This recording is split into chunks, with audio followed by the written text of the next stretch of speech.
프랑스의 한 초등학교에서 교사가 학생들에게 성탄절에서 생각나는 게 무엇인지 그림을 그리게 했습니다. 대부분의 학생들은 성탄절 선물, 크리스마스 트리, 그리고 산타크로스를 스케치북에 그렸습니다. 유독 한 학생이 십자가에서 못 박혀서 피 흘리시면서 돌아가시는 예수님을 그린 겁니다.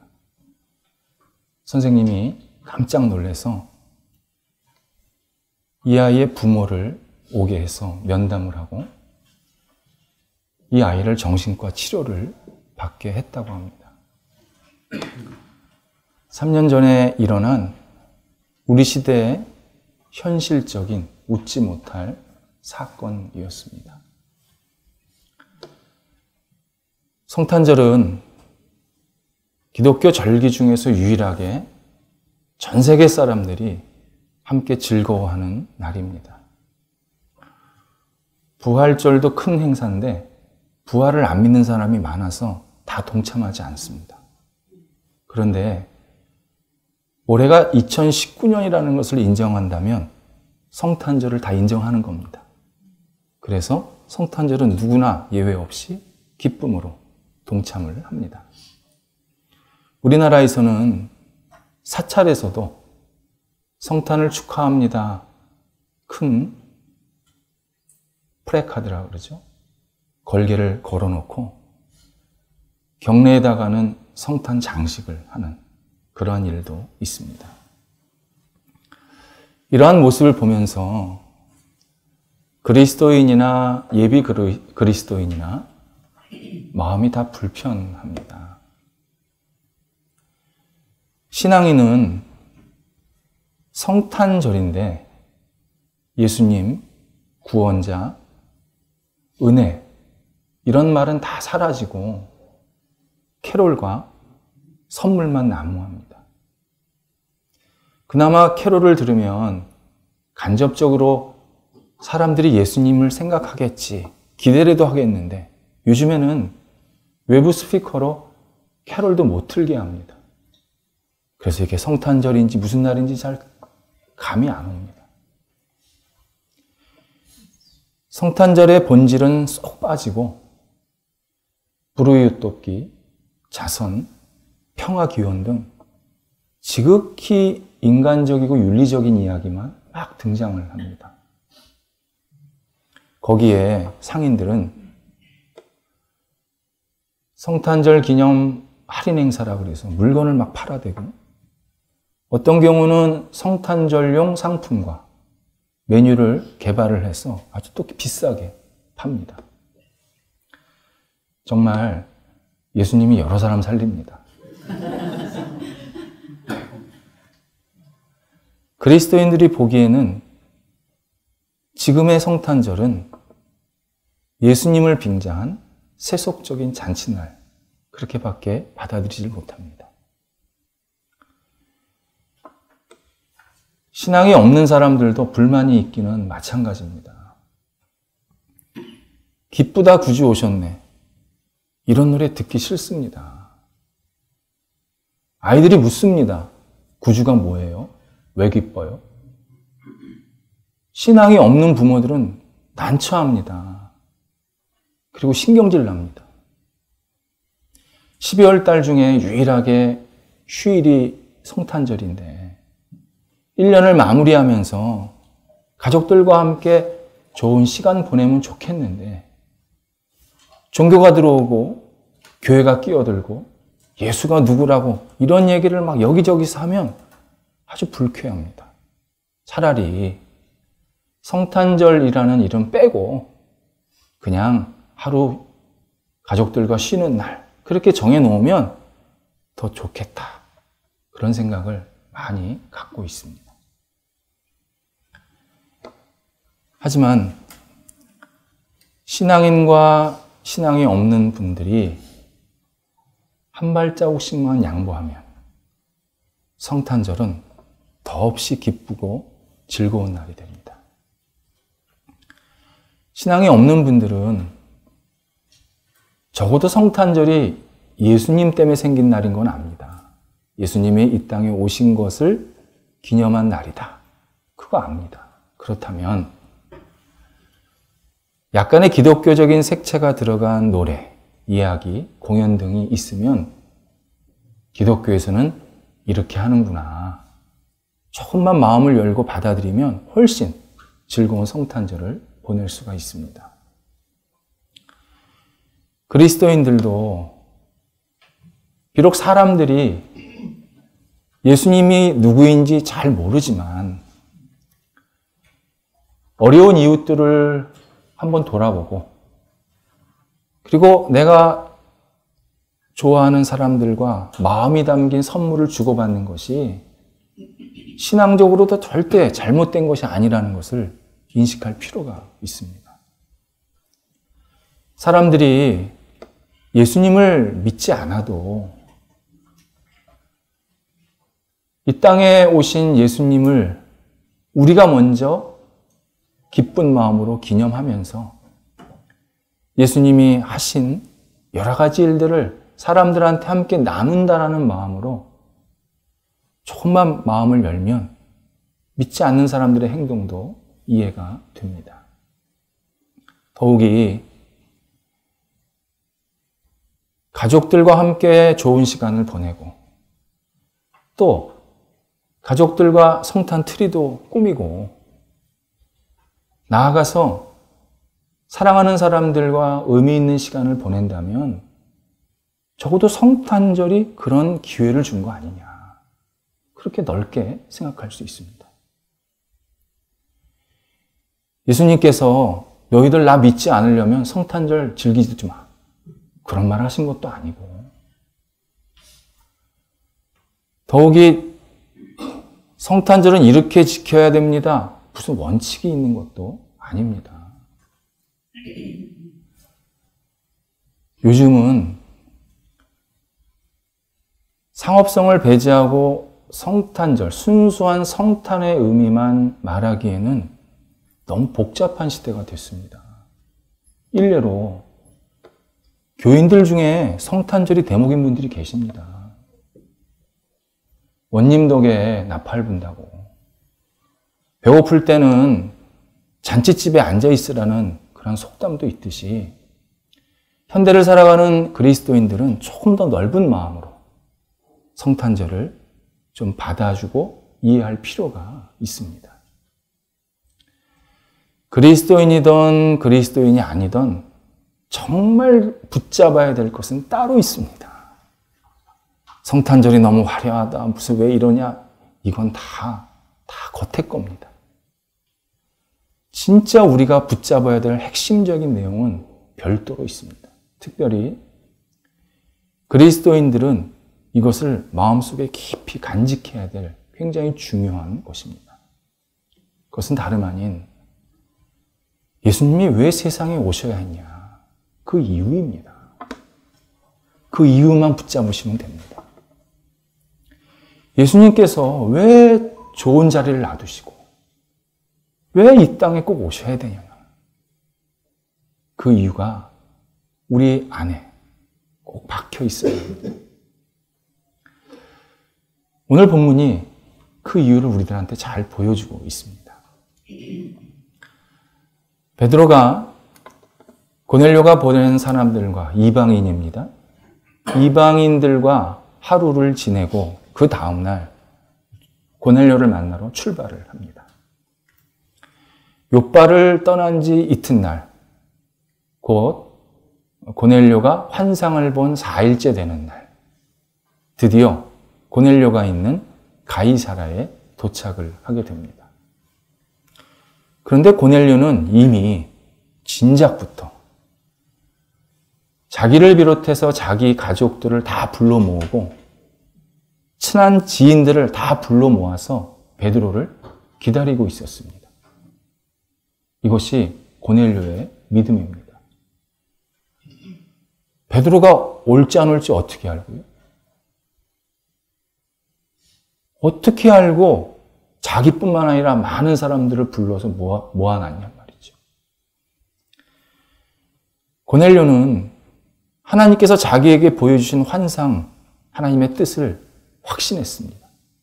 그리고 베드로가 올 것을, 하나님께서 베드로를 보내실 것도 확신했습니다.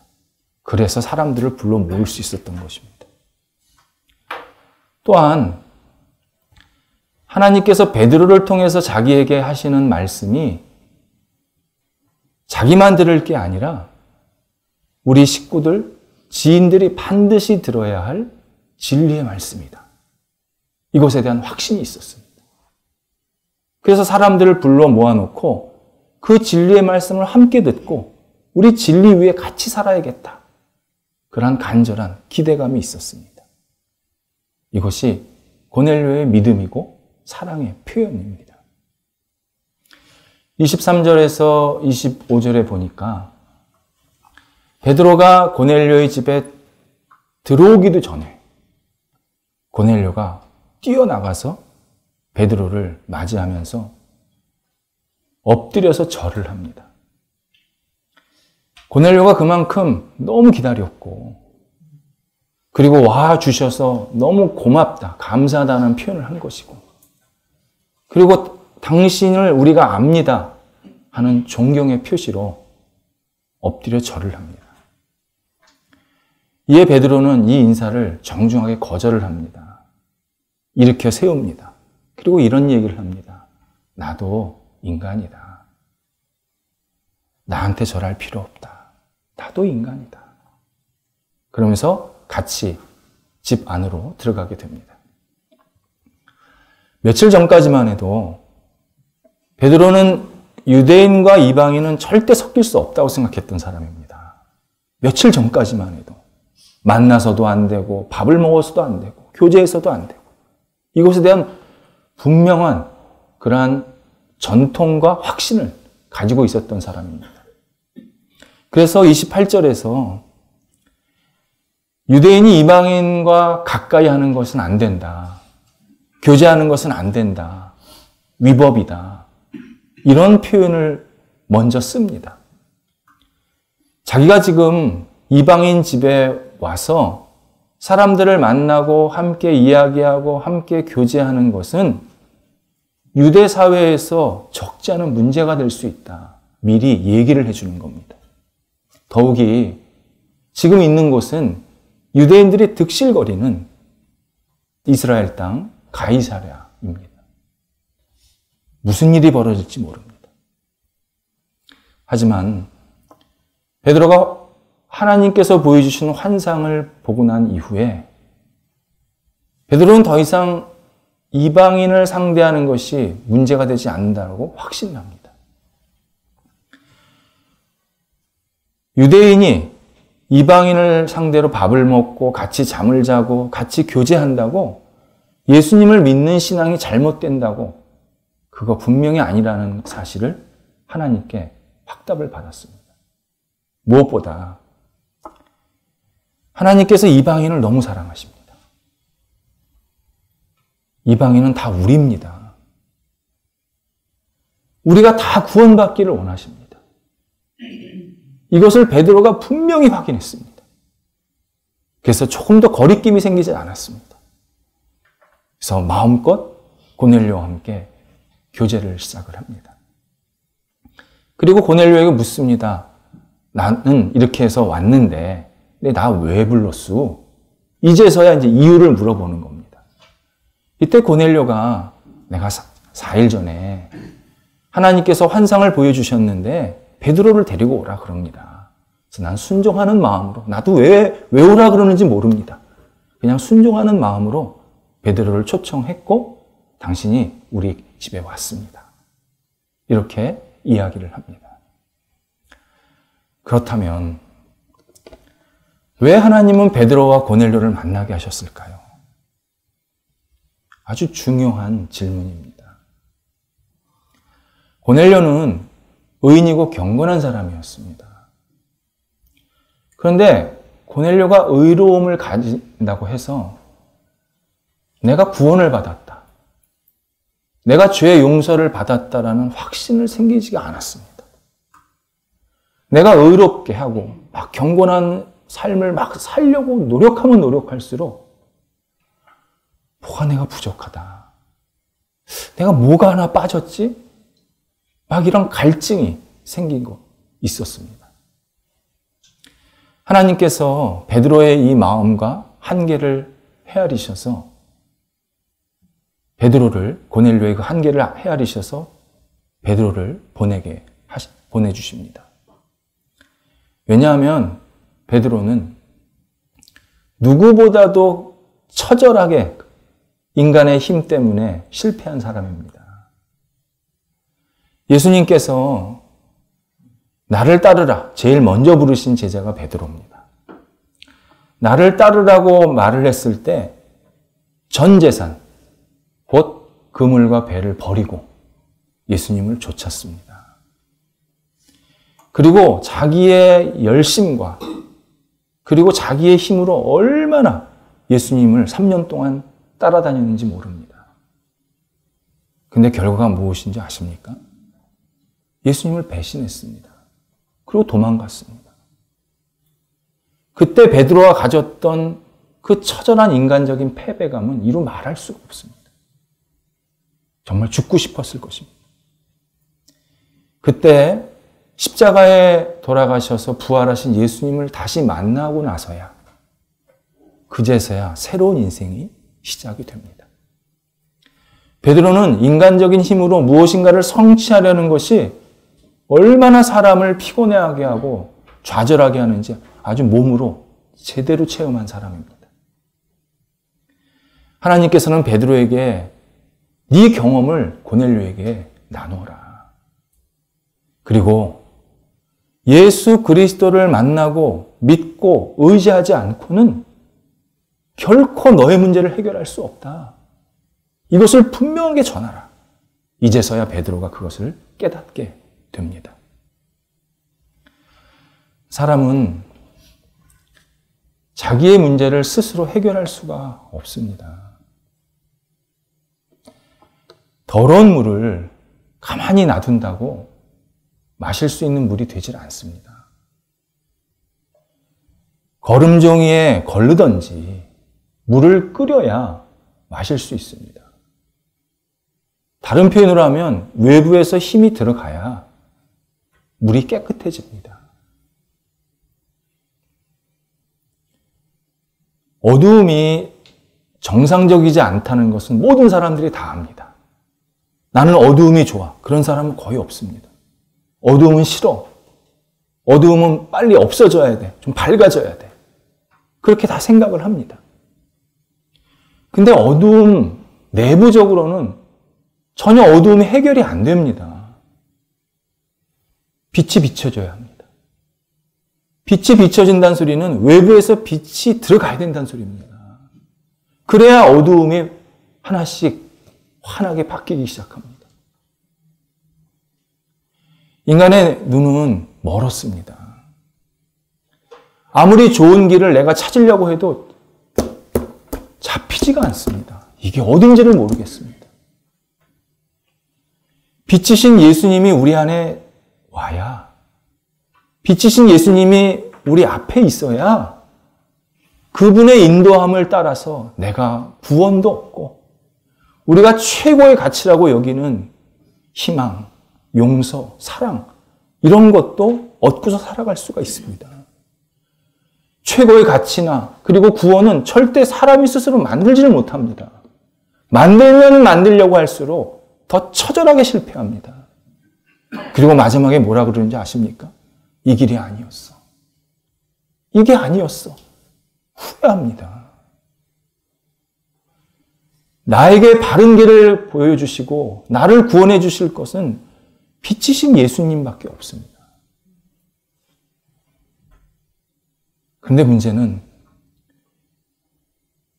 나를 구원하시는 분이 예수님이구나. 예수님이 우리 세상에 오셔야 우리에게 진정한 기쁨이 있고 즐거움이 있구나. 이것을 아는 것으로 그치는 것은 아무 의미가 없습니다. 그건 그냥 객관적인 얘기입니다. 그 예수님을 진심으로 내 마음속으로 받아들여야 합니다. 매일 받아들여야 합니다. 매 순간 받아들여야 됩니다. 왠지 아십니까? 세상은 자꾸 우리를 예수님을 잃어버리게 만듭니다. 어두운 세상은 우리 중심에 있는 예수님을 밀어내고 자꾸 근심 덩어리를 계속 안겨줍니다. 너 이것도 문제잖아. 너 이것도 생각도 해야 되잖아. 이러면서 계속 근심 덩어리를 막 안겨줍니다. 우리가 일상생활 속에서 자주 경험하는 감정은 갈망, 두려움, 기쁨, 그리고 슬픔 4가지 정도 됩니다.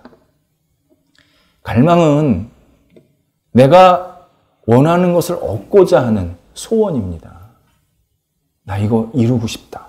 나 이거 얻고 싶다. 하는 게 갈망입니다. 그게 다 있습니다, 우리에게는. 두려움은 내 기준에 잘못된 것, 만나고 싶지 않은 것을 피하려는 마음입니다. 그래서 그게 오면 막 두려워집니다. 그래서 그거 안 만나고 싶어 하는 게 두려움입니다. 기쁨과 슬픔은 이 2가지의 감정의 근거에서 생깁니다. 내가 갈망하는 것이 채워지면 기쁩니다. 내가 두려워하는 것을 만나지 않으면 기쁩니다. 반대로 내가 갈망했던 것이 채워지지 않으면 슬픕니다. 내가 두려워하는 것을 경험하면 슬픕니다. 그러면 우리 중에 누가 슬프면서 살 그런 마음이 있는 사람이 누가 있습니까? 다 우리 기쁘게 살고 싶습니다. 그러면 뻔한 겁니다. 내가 갈망하는 것은 늘 채워져야 되고 내가 두려워하는 것은 늘 없어져야 될 때 그때 우리한테 기쁨이 옵니다. 이 2가지를 예수 그리스도께서 해결하십니다. 예수님은 충만하신 분입니다. 세계를 창조하시고 세계에 충만히 임재하시는 충만한 주님이십니다. 그분이 우리 안에 들어오면 내가 여태까지 갈망했던 것이 자잘하게 보입니다. 그분이 들어오면 그걸로 만족합니다. 더 이상 필요한 게 없다는 생각이 들어옵니다. 있어도 그건 있어도 되고 없어도 되고 선택의 문제가 됩니다. 예수님이 우리 안에 충만하게 들어오시면 내가 이분 때문에 만족한다. 너무 기쁘다. 그런 마음이 생깁니다. 예수님은 진리십니다. 그 진리가 우리 안에 들어오시면 나를 두렵게 하는 것이 무엇이든 그것이 사라지기 시작합니다. 왠지 아십니까? 자유함이 생기기 때문에. 내가 예전에는 저거 만나면 안 돼. 나 저거 피하고 싶어. 막 벌벌벌 떨었는데 진리이신 예수님이 우리 마음속에 들어오시면 막 자유함이 생깁니다. 이거 괜찮아. 이런 거 괜찮아. 나 얼마든지 이겨낼 수 있어. 나 얼마든지 극복할 수 있어. 자신감이 생깁니다. 그래서 두려움이 극복이 됩니다. 우리가 예수님을 매일매일 순간순간 우리 마음속으로 받아들여야 할 이유가 바로 여기 있습니다. 그래서 예수님이 이 땅에 오셔야 될 수밖에 없습니다. 저 하늘에서 나 너희를 사랑한다. 나 너희들과 함께하고 있다. 우리가 그걸 못 믿습니다. 못 받아들입니다. 그런데 이 땅에 오셔서 우리와 함께 사시고 죽으시고 부활하신 그 모습을 우리가 받아들일 때 나에게는 진정한 기쁨의 삶이 시작되구나. 자유의 삶이 시작되는구나.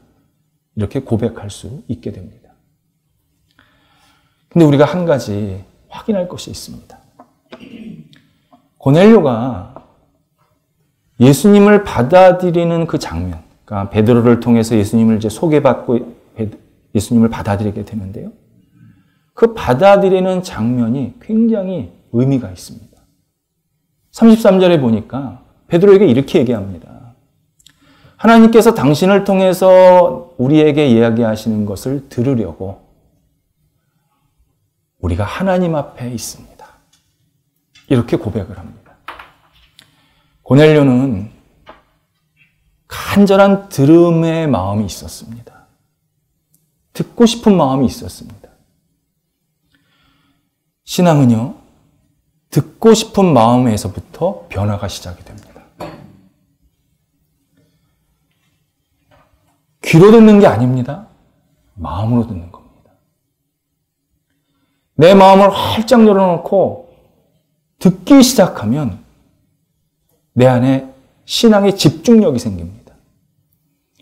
그 신앙의 집중력은 나의 신앙을 든든히 세울 뿐만 아니라 내 신앙을 자꾸 앞으로 가게 만듭니다.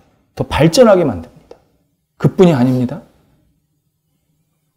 집중하는 신앙은 내 일상생활 속에서도 그대로 전달이 됩니다. 그래서 내가 해야 할 여러 가지 역할들을 지혜롭게 성실하게 잘 감당하게 만듭니다. 근데 그 모든 것들의 원천이 들으려고 하는 신앙입니다. 인도의 빈민 지역에서 수많은 병자들과 죽어가는 사람들과 함께 지내는 사랑의 선교회라는 단체가 있습니다. 우리에게는 테레사 수녀가 활동했던, 사역했던 단체로 잘 알려져 있습니다. 가톨릭에서 하는 단체 중에서 세계에서 일을 제일 많이 하는 단체가 사랑의 선교회입니다. 그런데 선교회 소속 봉사자들은 일에 치이거나 탈진한 적이 한 번도 없답니다. 한번 생각해 보시기 바랍니다. 매일 신음하는 사람, 매일 아픈 사람들을 만납니다. 우리가 얼마나 우울해집니까? 얼마나 힘이 빠집니까? 어떤 분은 10분도 만나기 싫어하십니다. 난 저분 만나면 막 마음에 힘이 쫙 빠져. 그런 분들이 계십니다. 사람이 그렇습니다. 그런데 1년에 365일을 같이 있습니다. 근데 탈진이 안 된답니다. 이유가 뭔지 아십니까? 그분들은 듣는 신앙을 가지고 있었습니다. 하루 일과 중에 많은 시간을 하나님의 말씀을 듣고 하나님의 뜻을 들으려고 하는 기도 시간이 10시간이 넘는다고 합니다. 그리고 실제로 어려운 사람을 만나는 그 빈민 지역에서 어려운 사람과 함께 지내는 시간은 5시간이 채 안 된답니다. 근데 그 5시간이 안 되는 시간에 응집된 힘이, 응축된 힘이 폭발을 해서 엄청난 일을 한다는 겁니다. 남들은 와서 수백 명이 와가지고 한 달을 해야 될 거를 본인들은 수십 명이 일주일이면 끝낸답니다. 그게 그분들의 봉사요 신앙의 힘이었습니다. 라브리 공동체라고 아주 기독교, 세계적인 기독교 모임을 이끌었던 프랜시스 셰퍼라는 영성가가 계십니다. 그분에게 한 제자가 어느 날, 선생님, 예수님께서 선생님에게 찾아와서 1시간 동안 같이 계시면 선생님은 무슨 말씀을 제일 하고 싶으십니까? 이렇게 물었습니다. 이때 셰퍼가 이렇게 대답을 합니다. 나는 55분 동안 예수님의 말씀을 집중해서 듣고 남은 5분 동안에 혹시 제가 더 들어야 될 게 뭔가요? 질문 한 번 하고 또 듣겠다. 그게 우리 영성의 힘이다.